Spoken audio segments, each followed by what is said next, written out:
Hello les propriétaires qui se bougent, c'est Pierre du site Eldorado Immobilier. On se retrouve aujourd'hui pour la règle numéro 2 de votre boussole, de votre feuille de route pour toujours réussir avec la location saisonnière.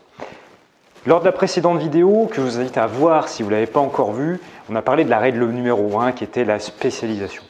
Aujourd'hui, je suis super heureux de vous retrouver pour vous parler de la règle numéro 2 qui est probablement ma préférée finalement, qui est l'édition limitée. Qu'est-ce que ça veut dire l'édition limitée en termes de location saisonnière? L'idée a surgi dans le milieu quand il y a eu en fait une campagne faite par Lacoste. Lacoste, vous savez, c'est les t-shirts, etc., avec les petits crocodiles. Et ils ont sorti une édition limitée de t-shirts. Au lieu d'avoir un crocodile, il y avait d'autres animaux de la savane. Il y avait un hippopotame, un rhinocéros, un éléphant, etc. Ça restait du Lacoste.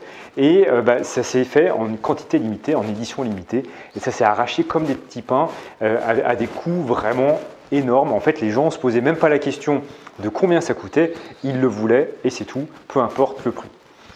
C'est quelque chose qui s'applique parfaitement à la location saisonnière et si vous ne l'appliquez pas, c'est vraiment dommage de ne pas prêter une attention vraiment très forte à cette vidéo. Ce serait vraiment dommage de ne pas la suivre jusqu'au bout pour que vraiment vous puissiez comprendre le concept d'édition limitée, les exemples que je peux vous donner dans la location saisonnière et comment le mettre en œuvre, vous, de manière concrète, rapide, efficace et de l'implémenter vraiment pour pouvoir assurer votre réussite et votre indépendance pour le futur. C'est quelque chose vraiment qui est en phase avec la location saisonnière, l'édition limitée, parce que on le retrouve dans plein d'étapes. Les étapes principales qui sautent le plus aux yeux et qui sont assez évidentes, c'est l'accueil des locataires. Voilà, la façon dont vous accueillez vos locataires, c'est une édition limitée et ça peut vraiment changer leur appréciation du séjour. Combien j'ai eu de locataires qui n'étaient pas super contents d'un des appartements, mais l'accueil avait fait en sorte qu'ils ne pouvaient pas mettre une mauvaise note à cause de ça. Mais bien au-delà, quand vous combinez tout comme il faut, derrière, ça vous permet d'avoir des locataires récurrents et qui vous conseillent. L'édition limitée aussi, elle se trouve de manière vraiment facile à comprendre dans la décoration. Si vous avez une décoration particulière, c'est une édition limitée qu'on ne peut pas reproduire à côté. Et c'est vraiment top avec la location saisonnière parce que créer une édition limitée, ce n'est pas du tout incompatible avec l'automatisation. Accueillir les locataires de manière exceptionnelle, ça ne veut pas forcément dire être présent tout le temps. C'est faire le petit truc en plus qui va vous faire sortir du lot et qui va vous différencier par rapport aux hôtels. Vraiment une très bonne façon de savoir ce que vous devez faire avec votre location saisonnière, c'est de faire une petite tournée d'hôtels, de standing dans les environs où vous êtes, ou de faire un voyage ou séjourner dans plusieurs hôtels et de voir ce qu'il y a dans une chambre d'hôtel et comment c'est présenté. Et vous, il faut que vous fassiez l'inverse, en fait, complètement différent pour créer une édition limitée. Une chambre d'hôtel, c'est quoi? C'est quelle que soit la chambre d'hôtel que vous avez réservée dans un hôtel particulier, même des hôtels luxueux. J'ai été speaker dans pas mal d'événements où le voyage était inclus et on me faisait séjourner dans des très beaux hôtels dans des capitales.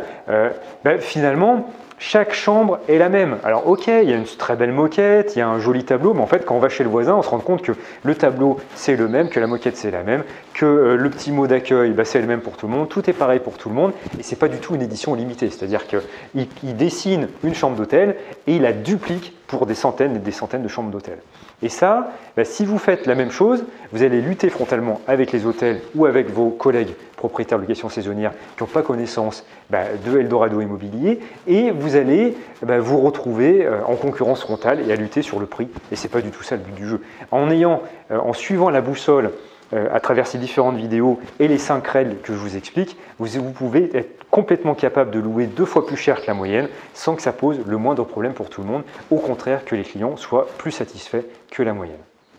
Alors, qu'est-ce qu'on peut prendre comme exemple comme édition limitée? En fait, c'est tout ce qui ne peut pas être reproduit à grande échelle par une autre personne que vous.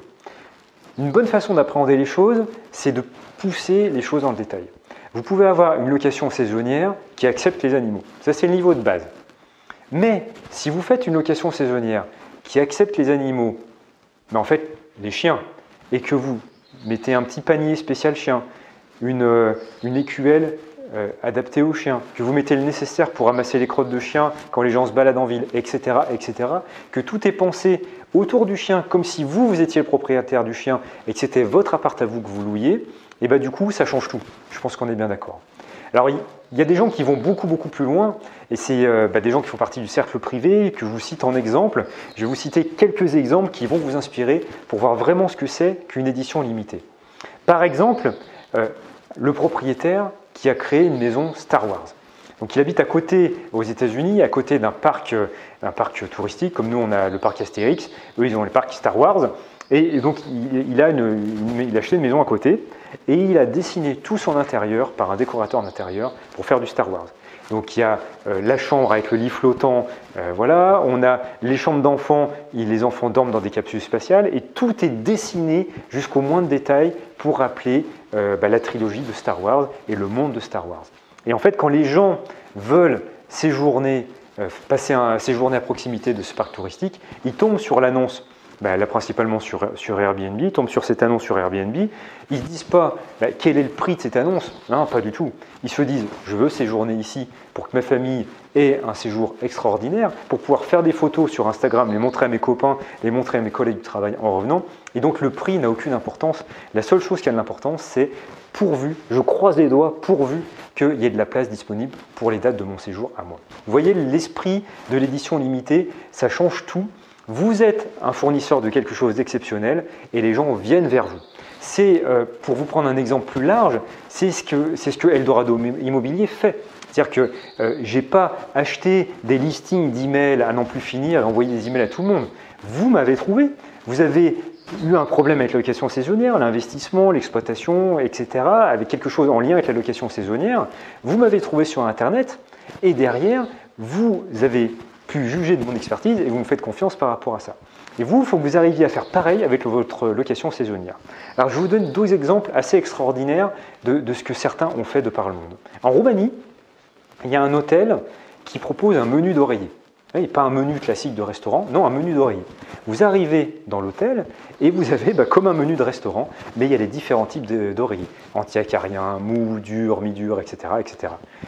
Quand vous allez dans un hôtel comme ça, vous voyez, vous avez un accueil avec ce menu d'oreiller, boum, ça vous marque complet. Vous avez envie que d'une chose, c'est d'en parler autour de vous. Voilà, là, c'est l'idée d'édition limitée qui arrive vraiment là. Il y a des choses plus simples qui peuvent se faire. J'ai séjourné dans un hôtel où, avant d'arriver, la question qui m'a été posée, c'est voilà, il y a le mail de bienvenue, etc. Et quelle est votre boisson préférée? Voilà, c'était 3 mois avant le séjour, j'avais planifié à l'avance pour une fois, ça change un peu. Et donc, j'avais répondu que ma boisson préférée, c'était le thé. D'ailleurs, j'ai un site sur le thé également, et que j'aimais bien le thé en provenance du Sri Lanka. Et quand je suis arrivé avec ma famille, on a été accueillis par les propriétaires avec des tasses de thé du Sri Lanka, ils s'en étaient souvenus. Et quand je suis arrivé, j'ai vu ça, il m'a dit je crois que vous aimez le thé du Sri Lanka. Franchement, on arrive, ça calme complètement. C'est ça une édition limitée. Et du coup, je me retrouve à en parler avec vous, avec des milliers et des milliers et des milliers de propriétaires de cet hôtel en particulier. Peut-être encore plus simple, peut-être encore plus spécifique. Les fermiers ont bien compris ça, les agriculteurs ont bien compris ça. Depuis tout temps, ils accueillent des gens à la ferme, des gîtes à la ferme. Et ce qui fait vraiment une édition limitée, c'est que quand vous séjournez chez eux, vous avez affaire, vous avez la possibilité de manger du fromage frais, de manger des légumes faits à la maison, d'avoir des œufs frais. Et ça, c'est vraiment une édition limitée aussi, qu'on ne peut pas reproduire à grande échelle. Il n'y a que les agriculteurs qui peuvent produire ça. Autre type d'édition limitée, mettre de l'art dans vos locations saisonnières. C'est quelque chose que je vois trop peu souvent, alors que ça a un impact énorme. Alors vous avez peur des dégradations, ok, mais vu le revenu que ça génère, ça passe par perte et profit, c'est pas très grave et les gens ne sont pas si respectueux que ça. Surtout si vous louez un peu plus cher que la moyenne, vous allez éliminer 85%, 90% des locataires indésirables. Donc louer avec de l'art, ça change tout. Avoir une décoration très pointue qui sort de l'ordinaire et qui soit spécifique, ça c'est une édition limitée aussi. Les gens vont vouloir y aller et revenir sans cesse et parler de vous. Pour prendre complètement l'opposé de l'art, pourquoi pas proposer des produits solidaires? il y a des bonnes causes de partout. Vous pouvez soutenir une population en Inde, par exemple, et du coup offrir à chacun de vos voyageurs un bracelet ou une carte postale fait avec ces gens dans l'Inde. On est parti, pour revenir sur le Sri Lanka, on est parti au Sri Lanka et il y a beaucoup d'éléphants. Hein. L'éléphant est l'animal emblématique du pays, ils sont très respectueux en plus des animaux. Et il y a une usine qui utilise du caca d'éléphant pour faire du papier. Il n'y a que 2 usines dans le monde qui le font et c'est quand même une histoire extraordinaire. Et quand on est revenu du Sri Lanka, on avait ramené un paquet de ces feuilles-là. Alors, ce n'est pas donné non plus, mais c'est quand même extrêmement valorisant. Et pendant presque 1 an, on a distribué à chacun de nos locataires un petit mot manuscrit avec une feuille de papier fait avec du caca d'éléphant à côté en disant on a pensé à vous lors de notre dernier voyage, nous aussi nous sommes des grands voyageurs et nous vous offrons cette feuille de caca d'éléphant. Je l'ai vu passer sur beaucoup de réseaux sociaux et pendant plusieurs années, j'ai eu des locataires qui venaient en me disant « Ah bah oui, j'ai entendu parler de l'histoire du caca d'éléphant ». Et c'est assez rigolo comme ça vous fait peut-être rigoler, mais j'ai maintenant environ 12% de ma clientèle qui sont des personnes qui reviennent régulièrement et qui datent de ce temps-là, soit qui sont venus à qui on a offert ça, soit qui en ont entendu parler. Donc ça a quand même un impact énorme. Donc produit solidaire, pourquoi pas. Pourquoi pas non plus reverser 1 € sur chaque location pour une association qui plante des arbres ou une association qui aide les enfants dans les hôpitaux, etc. Quelque chose qui vous démarque et qui soit une édition limitée. En fait, ça veut dire quoi une édition limitée ? C'est pousser la réflexion pour que les gestes que vous allez mettre en œuvre, c'est les gestes qui sont de vous uniquement. C'est-à-dire que qu'est-ce que vous êtes vous, qu'est-ce qu'il y a de vraiment important pour vous au fond de vous. Partagez ça, une petite touche de ça avec vos locataires, ils vous le rendront énormément et il n'y a personne d'autre qui pourra le faire et vous serez quelqu'un d'unique. C'est pour ça que c'est différent, l'édition limitée est vraiment différente de la spécialisation. La spécialisation, c'est choisir la logique que vous adoptez pour votre location saisonnière. L'édition limitée, c'est pousser le sens du détail pour inspirer la confiance et de la crédibilité autour de vous et faire de vous quelqu'un de complètement unique pour que les voyageurs aient envie de revenir encore et encore et de parler de vous autour de vous. Parce que le saint graal de la location saisonnière, c'est les réservations récurrentes. Il y a les plateformes de réservation, ensuite il y a la location en direct, et après, au-dessus de tout, c'est les gens qui reviennent encore et encore, parce que ça vous fait un fonds de roulement dont vous n'avez pas besoin de discuter. Vous savez que ces gens vont revenir d'année en année et vont faire de la pub pour vous. Et du coup, vous avez juste, entre guillemets, à boucher les trous à côté. Et c'est quand même autrement plus agréable d'avoir des gens avec lesquels vous échangez régulièrement, ne serait-ce que par mail ou par vidéo interposée comme on le fait ici, plutôt que d'avoir que des gens qui reviennent sans cesse et il faut renouveler sans cesse. C'est quand même beaucoup plus facile de faire revenir des clients que vous avez déjà eus plutôt que de sans cesse chercher des nouveaux clients. Et quand vous cherchez sans cesse de nouveaux clients, vous passez par des intermédiaires et ces intermédiaires prennent des commissions. On dit ce qu'on veut des commissions, c'est mérité puisqu'ils vous amènent des locataires. Vous pouvez passer au-delà de ça et à la fois y gagner financièrement, parce que finalement, ce n'est pas le plus important. Le plus important, c'est d'y gagner au fond de vous la reconnaissance de la qualité des prestations que vous faites, de la qualité de l'accueil que vous prodiguez et de ce que vous faites autour de la location saisonnière parce que les locataires vont vous le rendre au centuple. Ce que je vous invite à faire maintenant, c'est de vous poser la question à quel degré d'édition limitée vous êtes sur une échelle de 0 à 5, où est-ce que vous placez le curseur et comment vous pourriez vous améliorer. Posez-vous cette question au cours des prochaines minutes, mettez-le par écrit et essayez de prendre chaque étape de votre location saisonnière, de l'accueil, du premier contact avec les locataires jusqu'à leur départ pour voir comment est-ce que vous pouvez faire une édition limitée à partir de ça. Il n'y a pas besoin de gros moyens, il n'y a pas besoin de relooker complètement votre location saisonnière. C'est probablement surtout et essentiellement la transmission de vos valeurs à vous, de votre façon d'être qui va créer une édition limitée pour les locataires.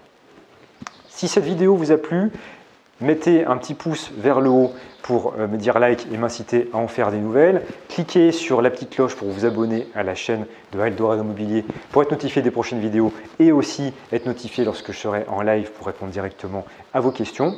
Et je vous donne rendez-vous pour la prochaine vidéo, la règle numéro 3, qui est apprendre à se connaître parfaitement pour faire pression sur vos points forts et diminuer vos points faibles. Une règle absolument essentielle. Je vous remercie pour votre attention. Je vous dis à très vite. Ciao, ciao.